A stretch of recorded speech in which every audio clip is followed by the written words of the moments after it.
this, and so it's official. All right, so we had an idea last year that the Hahn Lecture, something that this is the 4th installation of, it's spread out over 6 years, so we don't do it absolutely every year. But we had an idea in the Foundation for Philosophy of Creativity to expand the Hahn Lecture to include a couple of papers on our Hahn Lecturer by an early career and a mid-career person who would talk about the ideas of our Hahn Lecturer. This is the first year that we've done it this way, and you are the first audience who will have seen this, and we intend to continue it in the future. So next year, on a Saturday in July, just like this one, there will be another Hahn lecturer and another early career professional and mid-career professional talking about the thought of that person. So that said, that was the idea, and that is why Stephen and John have so kindly accepted the invitation to be here. And so, without going into grand detail, Stephen Miller got his PhD from Southern Illinois University, Carbondale, while working with Doug Anderson, and is currently teaching at Ripon College in Wisconsin. And his paper is called, I should have memorized it, his is Cabin Philosophy, of course. Philosophy Americana. No, okay. It's about Dylan. So it's Dylan. That's right. So he's going to talk about Dylan and Anderson. All right, so make him feel welcome. And the way this works is Steve will talk for about 40 minutes, and then we have a discussion. Thank you, Steve. Thanks so much. It really is a pleasure to be here in such a beautiful place with such beautiful people. My time in Carbondale was probably the most formative of my whole life. That guy in particular helped me to come to understand myself, accept myself, and improve myself in a way no one had before. That last phrase there, improve myself, is so important to me. In my first semester at Carbondale, I overheard a conversation between Anderson and another professor. I'd come in philosophically in between certain positions. I was sort of a nominalist for one. I thought that the best kind of argumentation needed epistemology first. I wasn't quite sure what it meant to live. I just wasn't sure about a lot of things. The other professor said, we gotta fix him, indicating me. And Anderson said, no, we gotta help him grow. And that stuck with me this whole way through. I think I grew here in a way I've never grown anywhere else. And my aim in life is to do the same thing somebody else did to me. I first spoke with Doug Anderson in a towny bar over in Carbondale. Towny bar may be too generous. Perhaps you've conjured up images of well-lit, quietly respectable joint, like a Southern Illinois version of Cheers. The bar, called PK's, is pretty rough.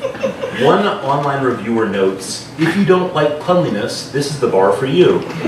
It's small and dark, and most everything is damaged, grimy, or both.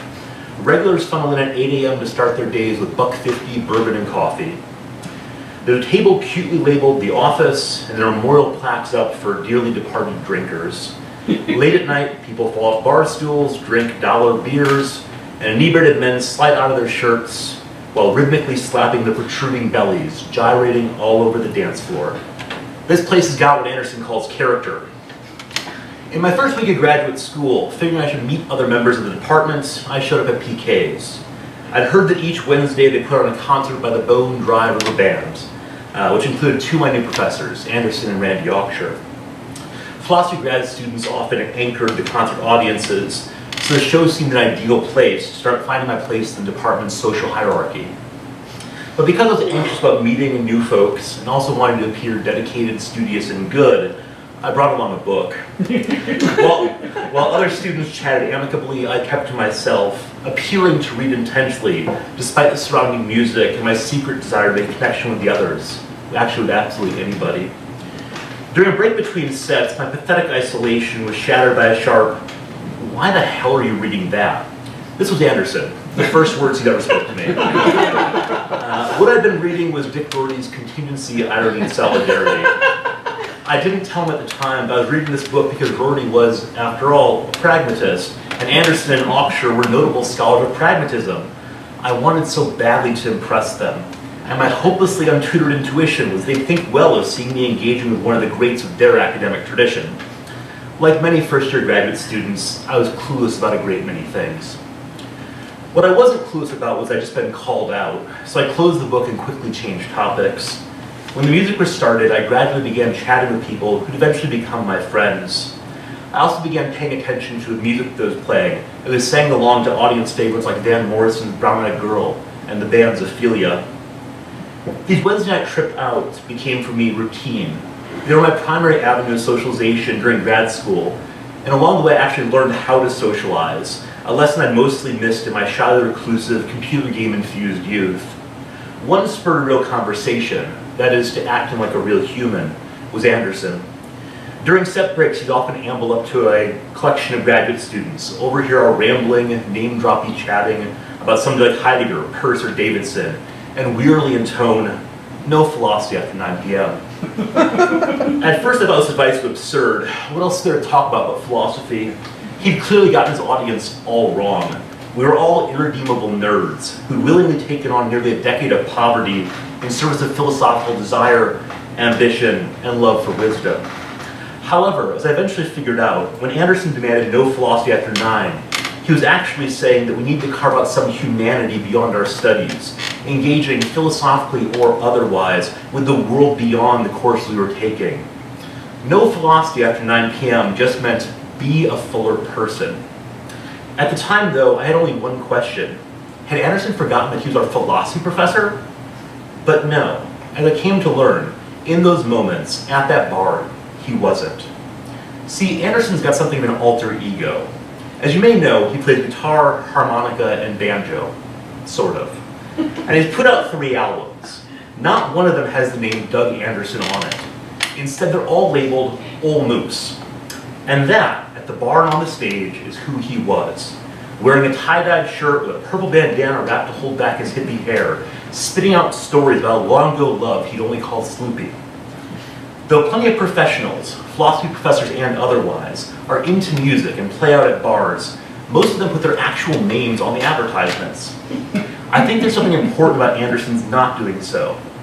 But Ol' Moose is not just a stage name. There's something important about the role that the Moose plays in his life, which reveals something about how we should do American philosophy well. We'll come to that at the end of the paper. But back to the Wednesday night concerts. They have benefits for me other than just meeting professors and making friends. One of them was I became familiar with the lyrics and concerns of a lot of great rock and folk music that I'd missed by dint of both my birth year and my parents' musical proclivities. A later piece of this musical education was found in conversation with Anderson, in which we sat next to a record player's house, playing one album after another, with him offering commentary on each and every one. Through these sessions, I came to know the works of Warren Zevon, Jim Kweskin Jug Band, the Incredible String Band, who I consider unlistenable, the Flying Burrito Brothers, and the band. That last group received most consistent attention. It seemed Anderson knew most everything about the group, its members, and its music's composition. One time I threw him that old getting to know you question. If you were stuck alone on a desert island with a record player, what one album would you take? After the briefest of pauses, he answered confidently. His choice was the band's Brown album.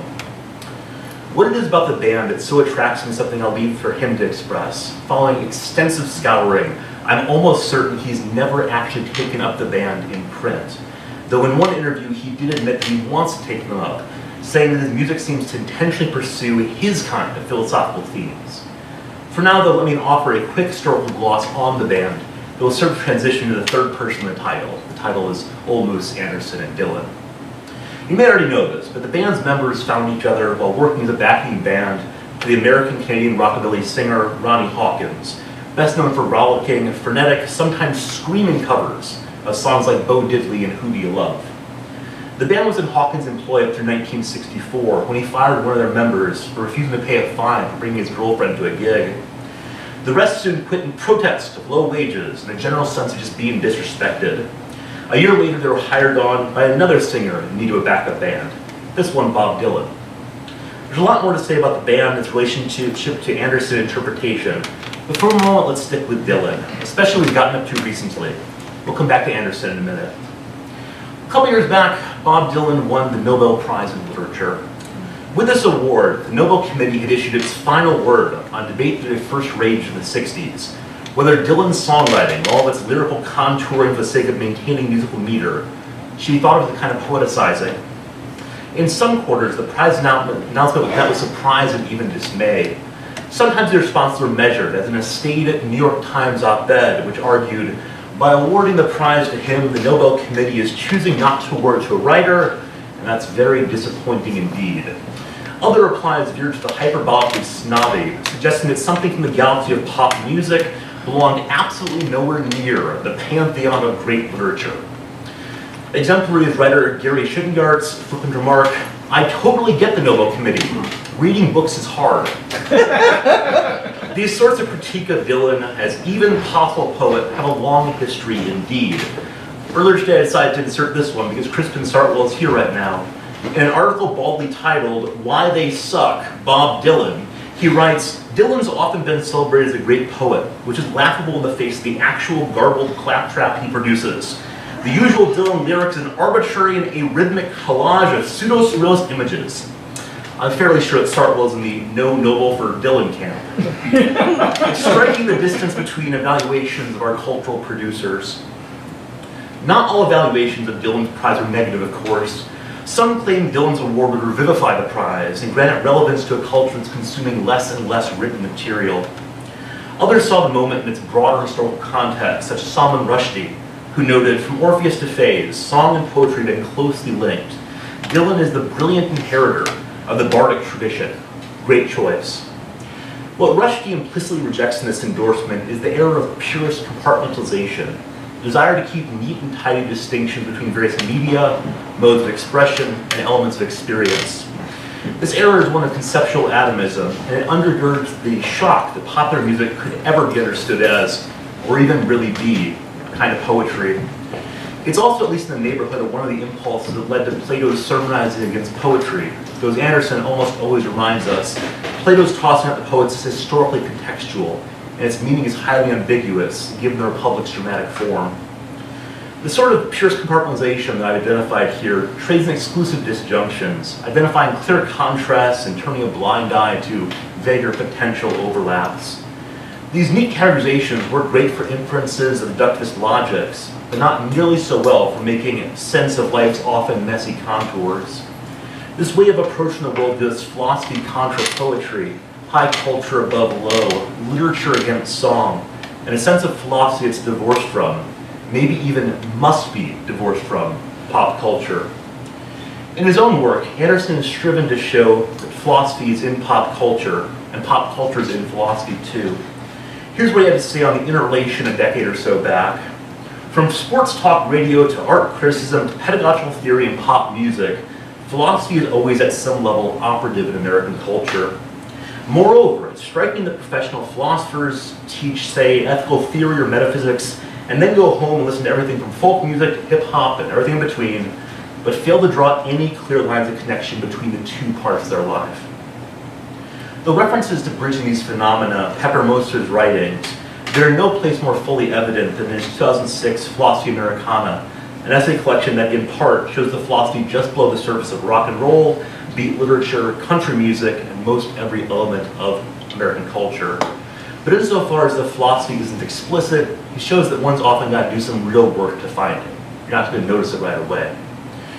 When it comes to conceptual or cultural elements that are often held apart, with a firm border maintained between them, it's always going to be real work to cross or erode the boundary, to show how the apparent distinctions aren't ultimately quite so distinct.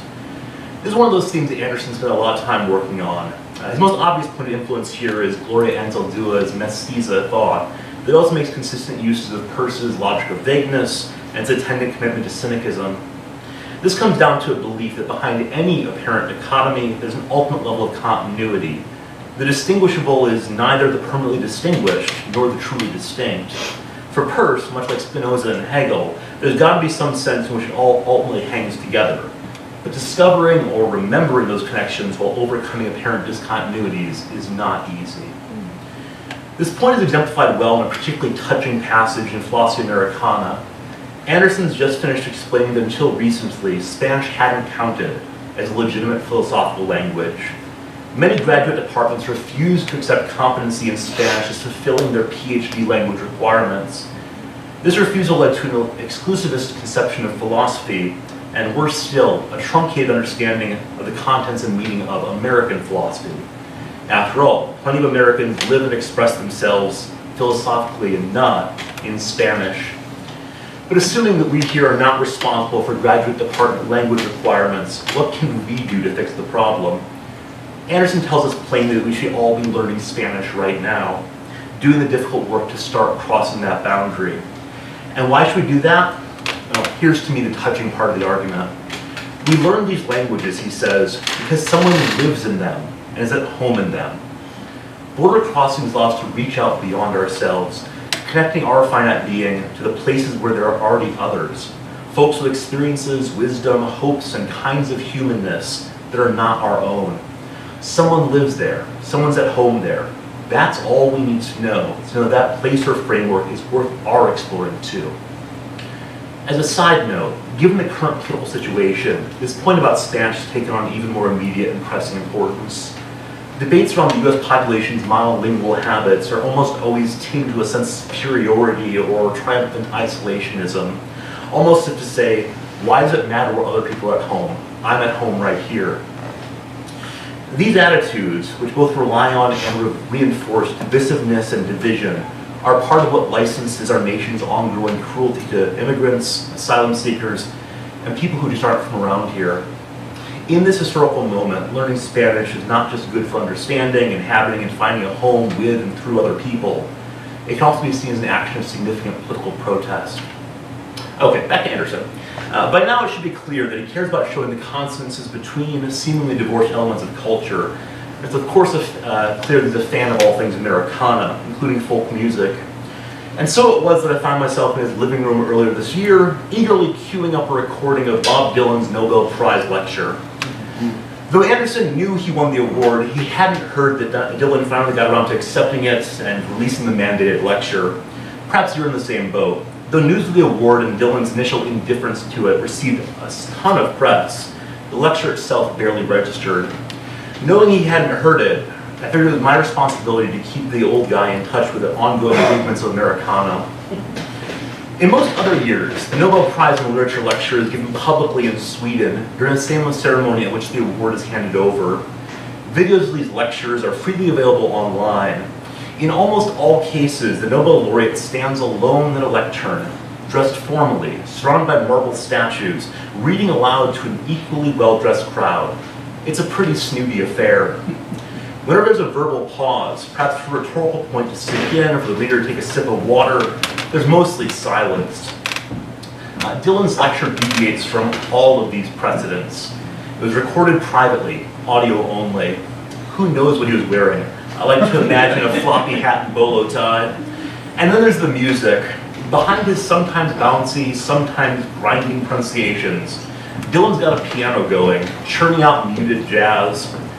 The setup led one commentator to describe the whole affair as a lounge singer who somehow got lost in contemplative patter. The untitled piece starts honestly enough, with Dylan confessing, "When I first received this Nobel Prize for Literature, I got to wondering exactly how my songs related to literature." In ordinary understanding, of course, the two domains are distinct. Songs go on the radio, literature lives in the library. One's got pages, the other's got notes, and so on. Dylan lays out his plan for the work clearly enough. He's going to, quote, reflect on it, see where the consonance is. This is clearly enough a boundary-crossing project, just the sort of thing that Anderson might attempt himself.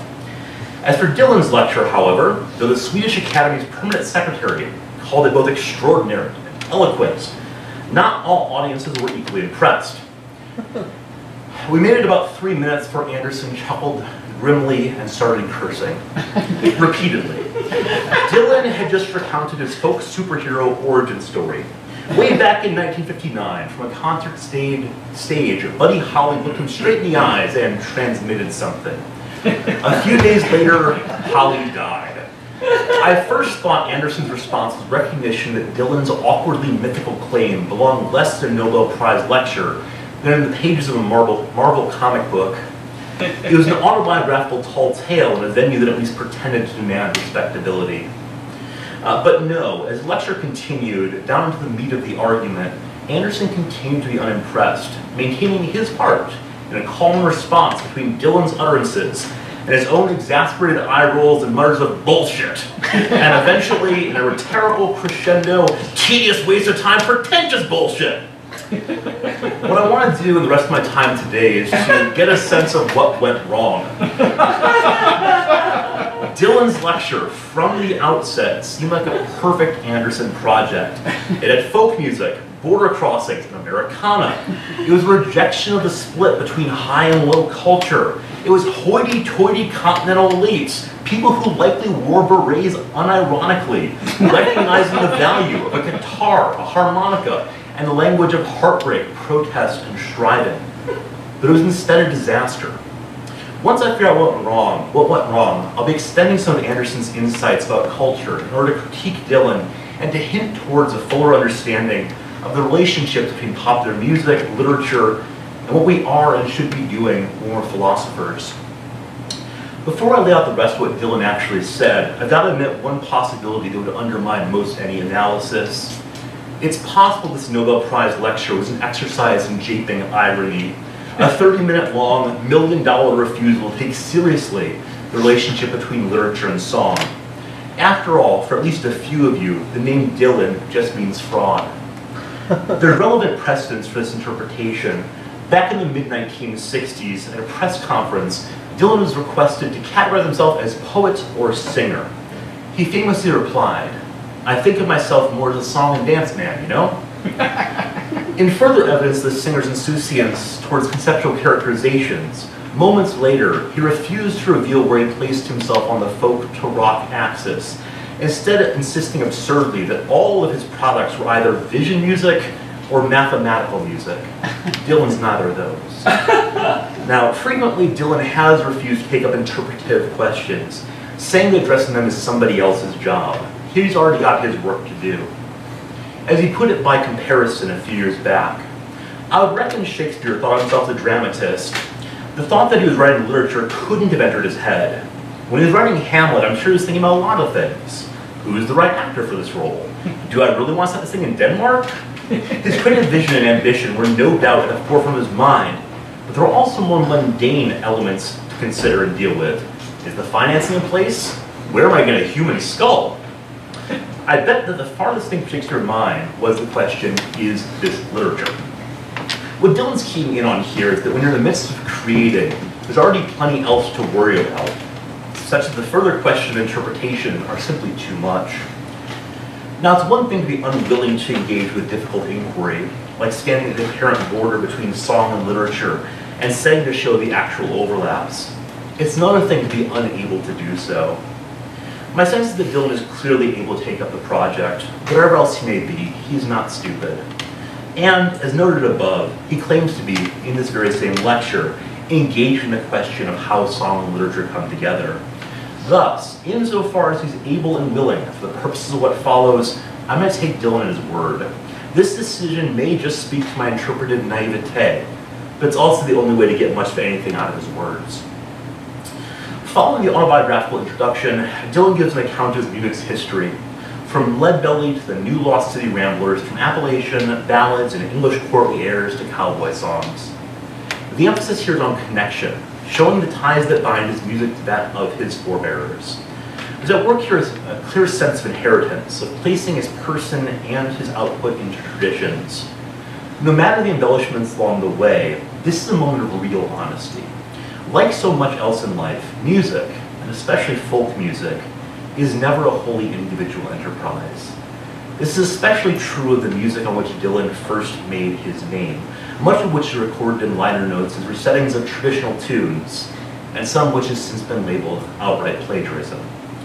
The whole so-called folk process, which gave life to Dylan's early writings, comes down to a process of communal refining, the sharing of a melody or a phrase, the working over of lyrics and instrumentation. By here referencing both prior individuals and other musical styles, Dylan shows sensitivity to his being a representative, but not singular, disconnected, or fully independent songwriter. To again point to Startwell's evaluation, this may be the one moment in which Dylan acknowledges that his acclaim has little to do with the profundity of the lyrics, the quality of the melodies, or the singing and the playing. It had to do only with the response, or the moment, or the history, or the effectiveness of his promotional team. Dylan's honest account of how traditional inheritance works stands in stark contrast to the earlier mentioned personal inheritor of Buddy Holly moment. His framing his lecture in these terms, those of tradition, signals the argumentative mode in which he's trying to make his case, how perceived Shaw's writings fit into the broader category of literature. If literature has a tradition, as it must, and if his efforts inherit that tradition, then they're part of literature too. Though the general strategy is valid enough, the particulars unfortunately leave quite a bit to be desired. For one, in his attempts to identify a literary tradition to which he can belong, he falls back on a plainly canonical understanding, the exact sort of categorization that his Nobel Prize by all rights undermines. To encapsulate his view of literature, he lists out the typical grammar school reading that gave him a way of looking at life, an understanding of human nature, and a standard to measure things by. Among these, he includes Don Quixote, Ivanhoe, Robinson Crusoe, Gulliver's Travels, and A Tale of Two Cities. Incidentally, did any of you read Don Quixote in grammar school? My sense is these are the same sort of self-mythologizing Dylan almost always gets up to, part of what often leads to the judgment that he's a fake all the way through. But these are the books he claims to have formed his earliest views on some pretty important topics. And there's one notable and pretty unfortunate commonality. They were all assigned reading. He's been quoted as saying, "I don't really read much. Usually I read what people put in my hand and that's all." It's of course not clear this is the truth, since Dylan's works are riddled with literary allusions. But the thought that a Nobel laureate doesn't engage in self-directed reading should terrify English teachers everywhere. Speaking of which, if the lecture's initial autobiographical moment about Buddy Holly transmitting his musical spirit seems like something out of a comic book, much of the rest of the lecture instead belongs in a school book report.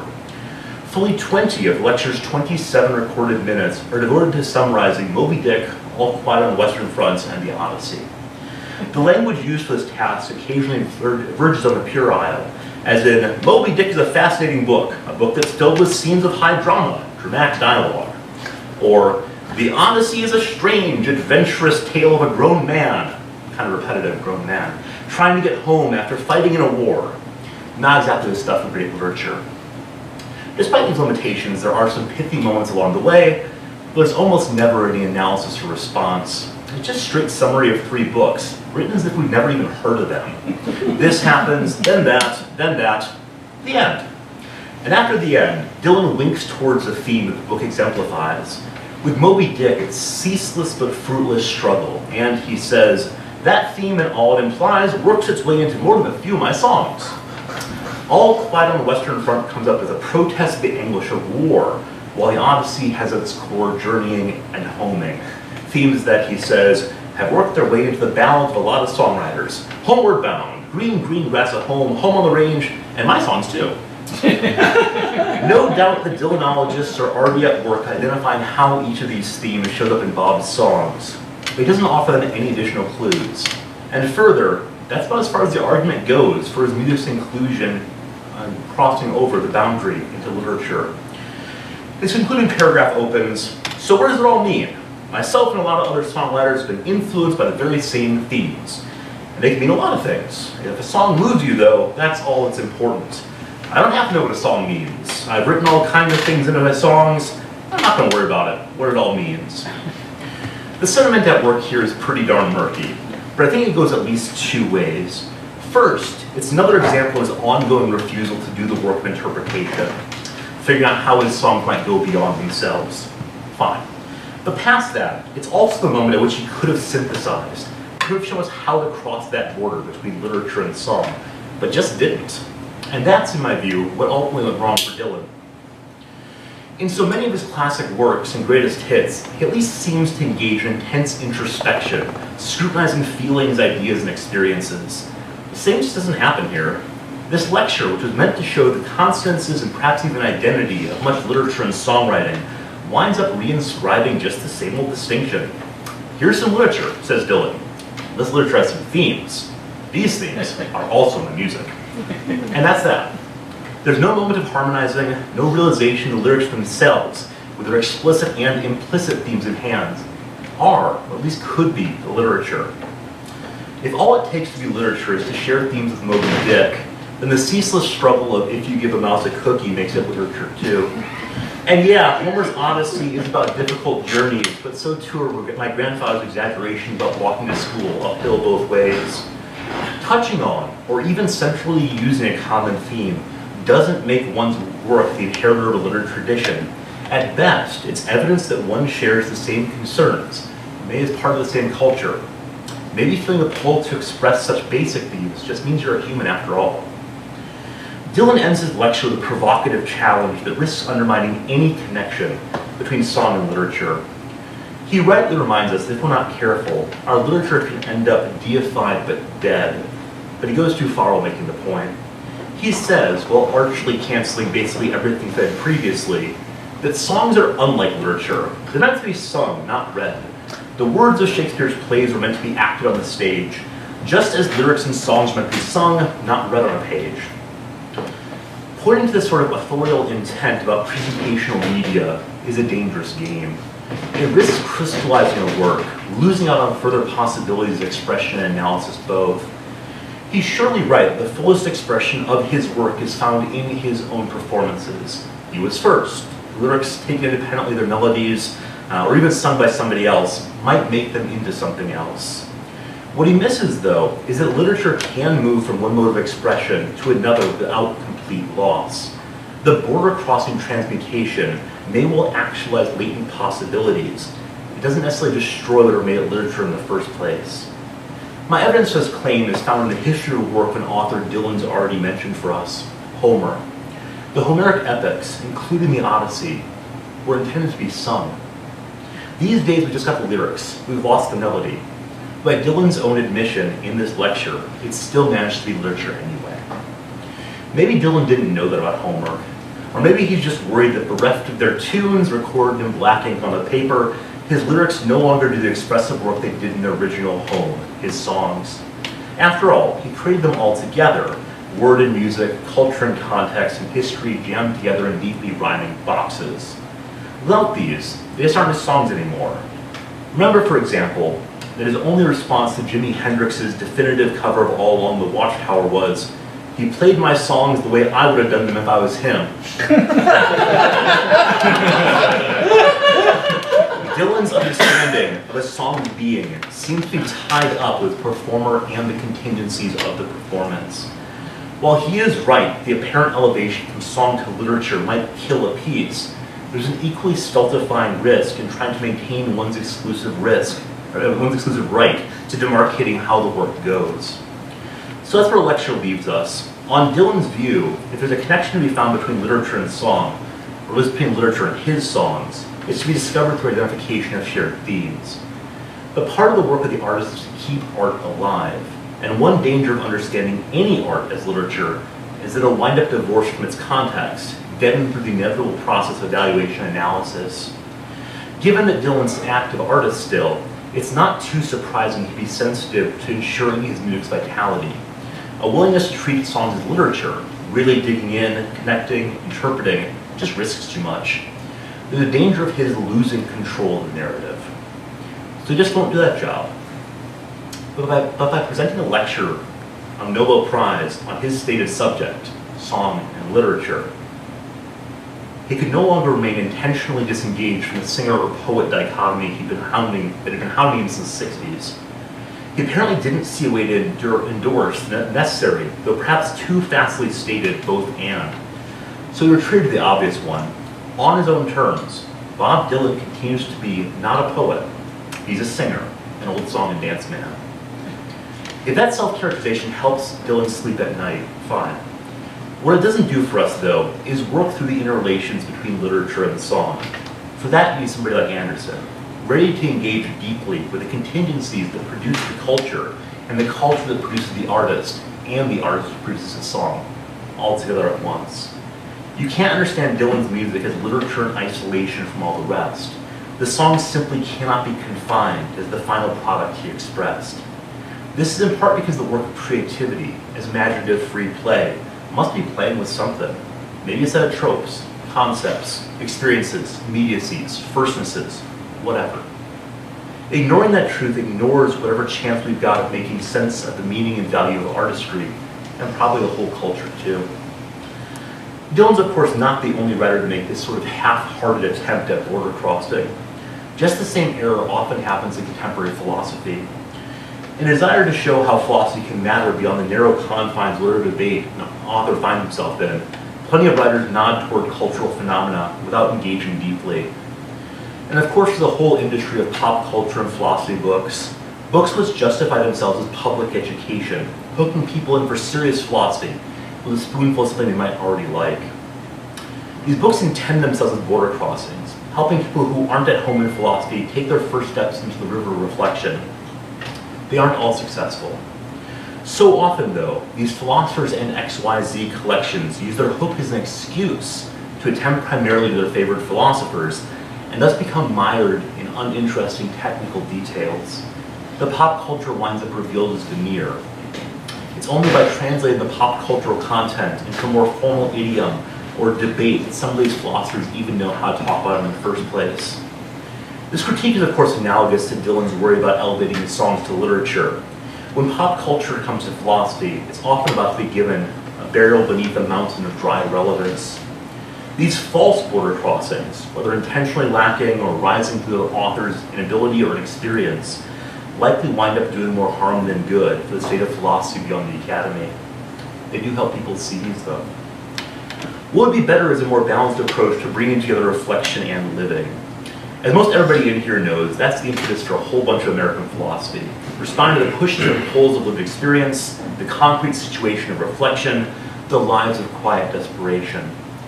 Among contemporary American philosophers, Anderson is uniquely good at that. Part of why is his unusual background, where a lot of today's professional philosophers grew up in privilege and went straight through his schooling to a professorship, he instead punctuated his 20s with hard labor in a tannery and a stint as a plumber. There's a lot of booze and music. There's a lot of living. On his telling, he often wishes that was still his existence. The professorial life, especially now as a department chairperson, is stultifying. But he's got an outlet, a space that keeps him alive. Let's now return to Old Moose.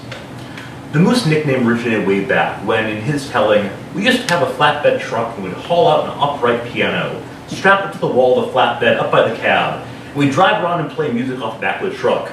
This is before you get arrested for that kind of hippie stuff. And I would get one end of the piano because I was working a sawmill at the time, more like 220 pounds. I could lift stuff pretty well. I was a lot bigger than I am now, so they started calling me the Moose. As I got older, it became the Old Moose. I have a sense that Old Moose is one of Anderson's vehicles for border crossings.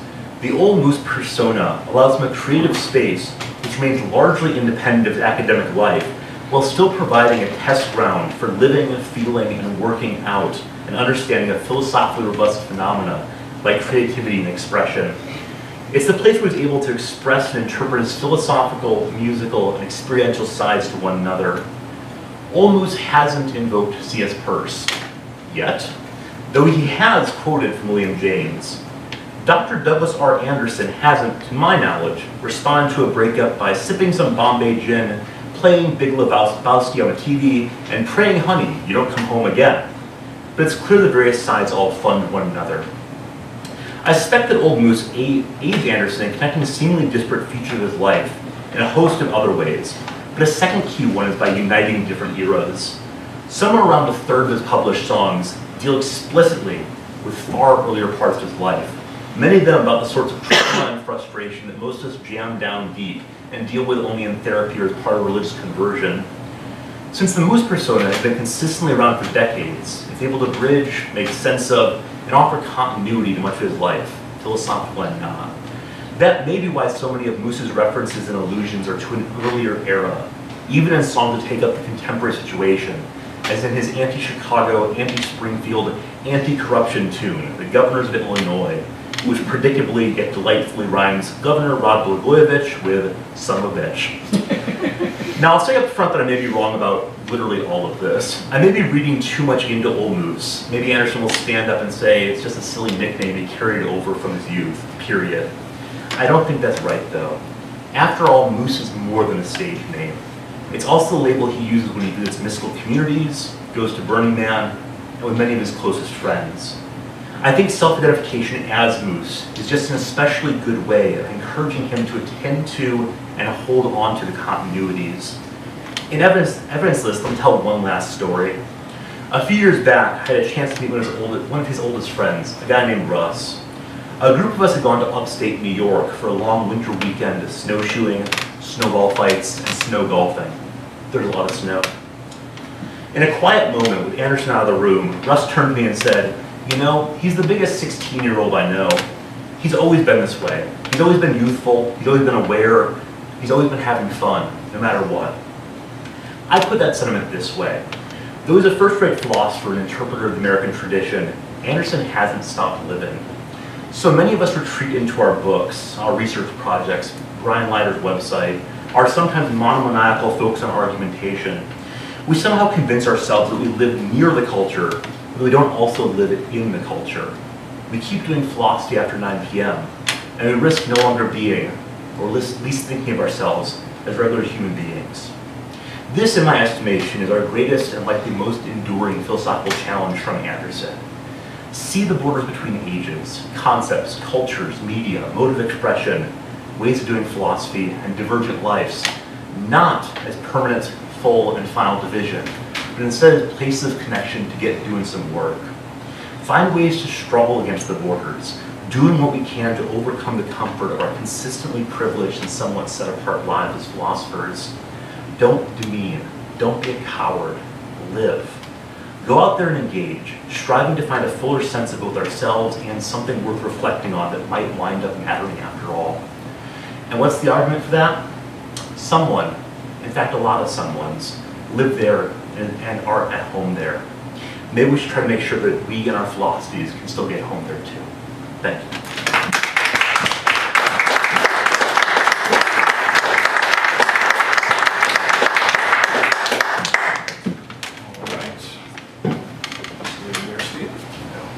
One hopes for a discussion, although one realizes that said discussion is a bit uncomfortable with said subject in the room. No, but I do understand why it might be a little bit awkward. We have beer out there. No, we do have a beer out here, but you should stay. And I guess I might as well get used to this, because in some sense, what's happening this time is going to happen next year, and the year after that, and the year after that. So, since this is going up on YouTube and we'll be committed to the future, what I would suggest is not that we necessarily fall into the praise or other adulation of Doug Anderson, as asking Doug and Stephen some really questions, serious questions about the ideas that have been put forward, not necessarily about the person, but the ideas that are on the table, and there are a number of them. Thank you, Stephen. I think everybody agrees that was a wonderful presentation. And so, this said, I do think that we all know Doug, we all have our story, right? we have our Doug story. Resist the urge. What about the ideas that Stephen Miller has just put forward? Sounds good. Yeah. Connections between literature and philosophy, between literature and life. Why not direct it there? Now, if you want to complain about Dylan, I think that's fine. But anyway, so, Herr Miller, should I start? All right. So, the unsatisfactory character of Dylan's continual answers to every question that has ever been put forward, this evasion of what you might call depth, but I don't mean mere academic depth. He avoids all depth. What do you make of this evasion of depth? Do you think it's a necessary or a desirable trait? Because he's an intellectual, there's no question about it. I mean, I want sincere engagement from everyone if possible. That's what got me in philosophy in the first place. It's what kept me in philosophy. It's the willingness to go deeper, to explore the question, not to avoid the questions. Though Dylan is an intellectual, as a thinker, he's not a philosopher. Right? And so I don't think it's fair to expect from him that kind of engagement. Nevertheless, yeah, I think that if you're going to go to interviews, if you're going to sit on camera, you should try to engage sincerely with the questions put forward. If not, you end up disrespecting your audience, disrespecting the reporter, etc. So, I want to hear what Doug said about the Nobel speech as it was unfolding before him, in the sense that, you know, you teased us with the unsatisfactoriness of it, but what's the real cash value of that unsatisfactoriness? I am asking you as well as him, but yeah. Him as a witness, you as the... You remember it better than I did. Yeah. I mean, my problem with Dylan all along is that they're fake. Well, he says as much. Yeah, well, I know. It's a song and dance man. Yeah. And there's one literary work, Tarantula, is essentially unreadable. Although I read it Well, he was mocking us. No, I don't think You don't think so? Okay, you think he was serious? I think he was drugged out, actually. Oh, okay. When he was following Kerouac. So, I mean, he comes in the beat tradition. Yeah. And yet I think he's a bad representative of the beat tradition. He presents pretty much to me what the critiques of the beats were back in the late 60s and early 70s. And that is that they were drug-fueled young people who really didn't know anything about the history of writing. And that's actually very untrue of Jack Kerouac. Even though he was cast that way. It's truer, I think, of Bob Dylan. Because the mythological story, that's one mythological story that he tells. You can go back in history and find him telling all sorts of other versions. The Gallup, New Mexico version. Right. The truck driving, all other kinds of things that are literally made up. Well, that's fine if you're a troubadour, you're a storyteller, song and dance person. The thing that bothers me the most about that is the contrast with the guy who pretends to be in the folk tradition and is collecting money off of old British folk tunes that he never wrote, but put his name on and prevents the rest of us from using. Rascat and BMI and so on. He's very hardcore about his music not being used, very unlike Jerry Garcia, for example, who said, go out and use my music all you want. It's a very different thing. So Dylan's a classic capitalist of the worst sort. There's a Trump element to it. Man. Really, I don't think there's any question about that. And to get away with the lie. It's the same, they're very similar types of characters, driven by a kind of egotism. Now that doesn't mean he can't write good songs, and didn't write good songs. But to me, that when you start hearing this, and that's the reason I say it's bullshit, is because it was. He's just making stuff up. And Sarwell's sitting over there agreeing with you. I am good. I've written more about this probably than I have. Yeah. Well, I haven't written that much, just that one little piece actually, but I've been sort of anti-Dylan since the 70s or whatever. But I mean, I guess what bothers me too, I mean, I don't know how philosophical this whole thing is, but that he became the emblem of authenticity. That strikes me as bizarre, actually. Like, I'm not sure like what that says about the audience or something. But surely someone is bristling, right? I mean, there must be Dylan fans. I mean, it's okay, you know. I regard myself as a Dylan fan, but I still agree with everything you're saying. So the irony of it is that your following is being duped. And again, that's the Trump element. That you're just leading people on, and I'm a great folk singer, and I'm just a man of the people. And it's not, he lives on the beach in Malibu, he's got 5 or 6 houses, he's got a garage full of Rolls Royces. This is not the truth. Right? He's a guy who's made tons of money off of false information to a huge audience. And the Emperor's Clothes never really came off. But they do in this interview, or whatever it was, that he presented in response to it's vacuous. It's Real Marcus used to have a great line about about Elvis, which was intended as a compliment. It's this elegant American vacuousness which we all become endeared with. And Dylan picked that up and pretends not to be. That's what bothers me the most. It's the inconsistency, the life in the story. So what was it like sitting with Anderson listening to Dylan's Nobel speech? I mean, so I went in with the best of hopes, right? Like I said in the article, I listened to it once before, I thought it wasn't great. I thought maybe I just didn't know how to see. Well, just like reading Rorty, right, to impress Anderson. Or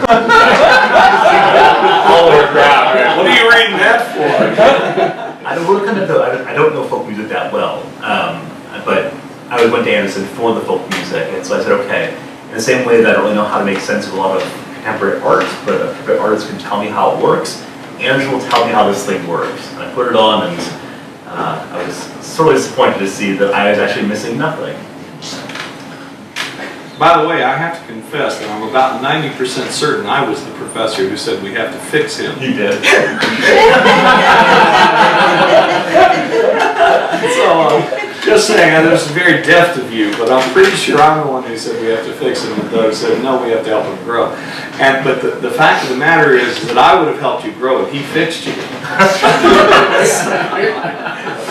Anyway, yeah, you have to put up with that. I'm sorry. If you're gonna slight me by quotation in direction, you have to admit that you just said he fixed you. All right. I can both. Okay. All right. That's it. Other insights for Professor Miller?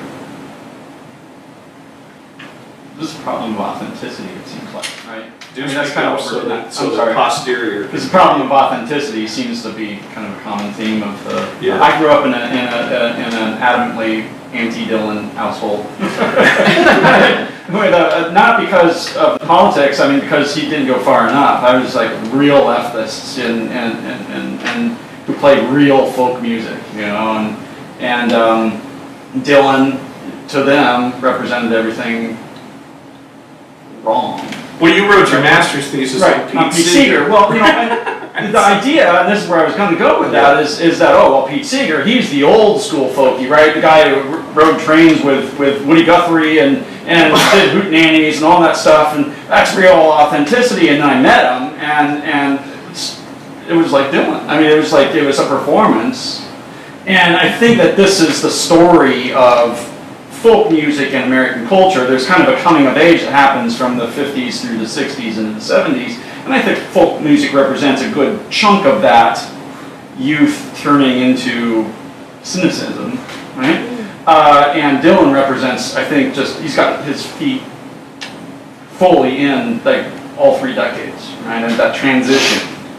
And it's a problem of just, he was God to people when he first started, and he couldn't live up to that, and nobody can, right? And when I was talking to Seeger, he was really, you know, I was writing just another paper on him doing his music and stuff. He said, I always wish that somebody would write a book on my politics, but his politics aren't there, right? And as they say, there's no there, right? I mean, he was an activist.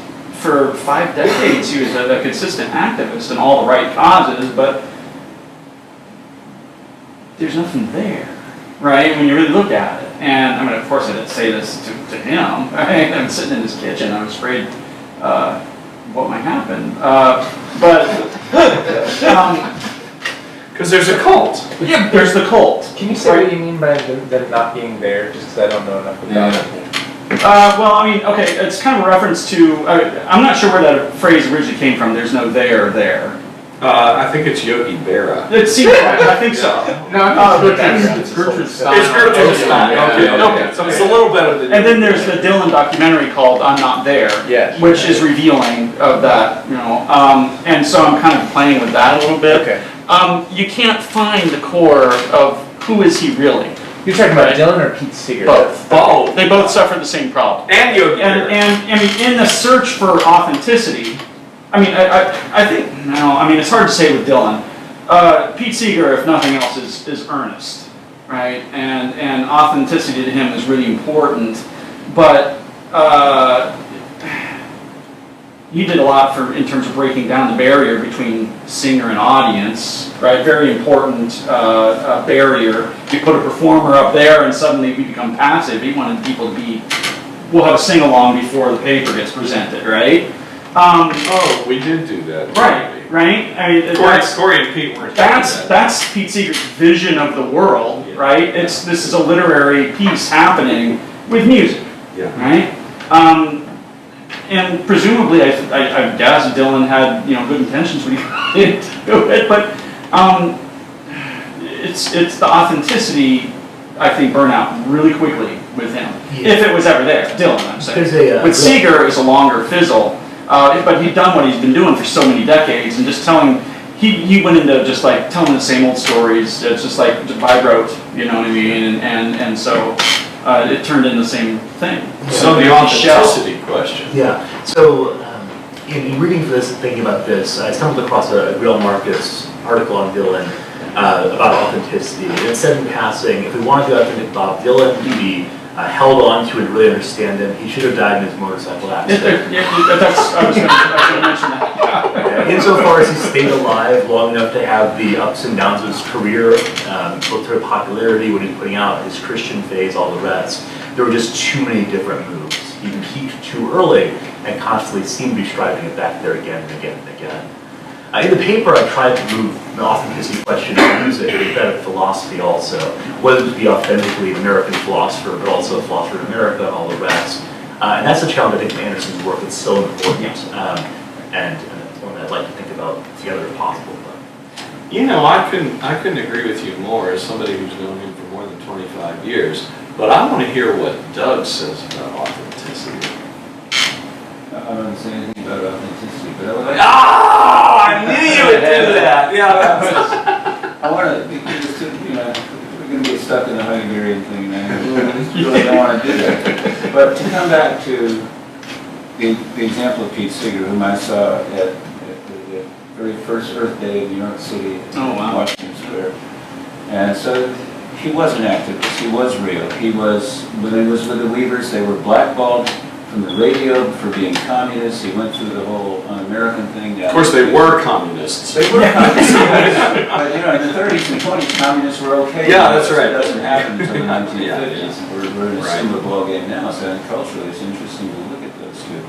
But I would take two other characters who had equally big egos and successful careers, but were very different than Dylan, and I would say sort of more so in terms of creating music and an interview series that actually speaks about the issues. And one is Woody Guthrie, who was the model for all of these folks. Oh, yeah. None of them lived up to that model. Woody Guthrie was, in fact, from Oklahoma. He did work with the Wobblies. He was beaten. He did ride trains. All those things. At the same time, he wanted to be a well-known singer. But he brought those things together in a way that I don't think Dylan ever even imagined possible. And Pete Seeger simply, you're right, he didn't have, there's kind of a veneer to Pete Seeger. Everything is a cover, everything is well done, well led, but it's more like a Boy Scout. His wife did a really good job of shielding him from the public. Yeah. And so you get a lot of that feel. But his activism was real.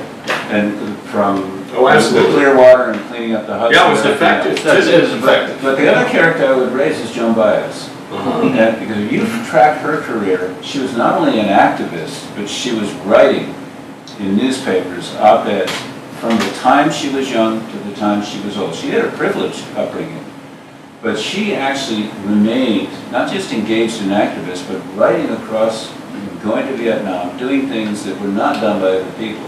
Whether you agree with her politics or not, the music and the politics for her were never separated. So she's not phony, Joan. She's not phony. It's just the reverse, actually, and she never championed that. Just quite, she never championed the protest thing. She just did it. So you have to go and find it with her. And to me, that's, if you want authenticity, to me, that's you talk about border crossings. For her, she merges the music and the politics and the intellectual depth that you don't get ever from Bob Dylan. And I would urge you, if you don't know about Joan Baez's life, you don't have to agree with her. It's pretty interesting what that woman has done to help people around the world. Two biographies of Joan Baez. Well, they were Famously wrote it. Famously, and of course, Sad-Eyed Lady of the Little Man. It's about Joan Baez. Didn't you send the bathroom a PKs too? What's that? Women's bathroom at PK's. She did. Joan Yeah. Mitchell. I thought it was Joan Mitchell. I think it's No, it's Joan Baez who signed it. You go to PK's women's bathroom. So we're back to PK's. Everything that goes around comes around, and we're back to the bathroom All at roads lead to PK's. PK's. The bathroom at PK's is a place you want to avoid if you possibly can. The question I would ask Stephen is where in your generation cultural phenomena are these crossings like a Joan Baez or, I don't know, Warren Zevon from the also does the same, somebody who's intellectually crossing those kinds of borders, I don't know the newer stuff so well. Yeah, so I don't know the music that well. Well, I mean, anyway. Yeah, so I think Ta-Nehisi Coates, the black author who writes The Atlantic regularly, he puts all of his pieces, his writing, as the border between the law of the street and the law of the school.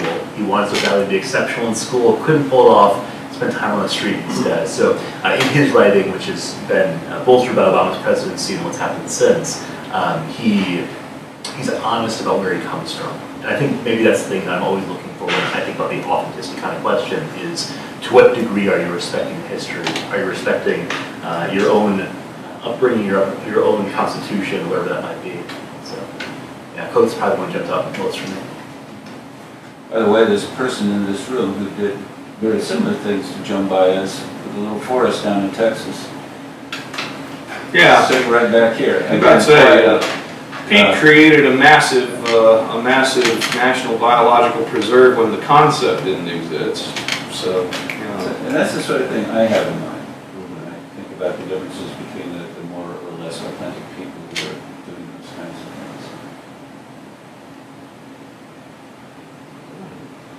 well, with this said, we've got a break for a little while, and then John Cade will talk to us, and you guys visit, enjoy the collection. If you've got questions about the house, the Institute, Foundation for the Philosophy of Creativity, the executive director is now here, the chairman of the board is now here, and so we'd be really happy to talk to you about FPC, about the Hahn Lecture, about Louis Hahn.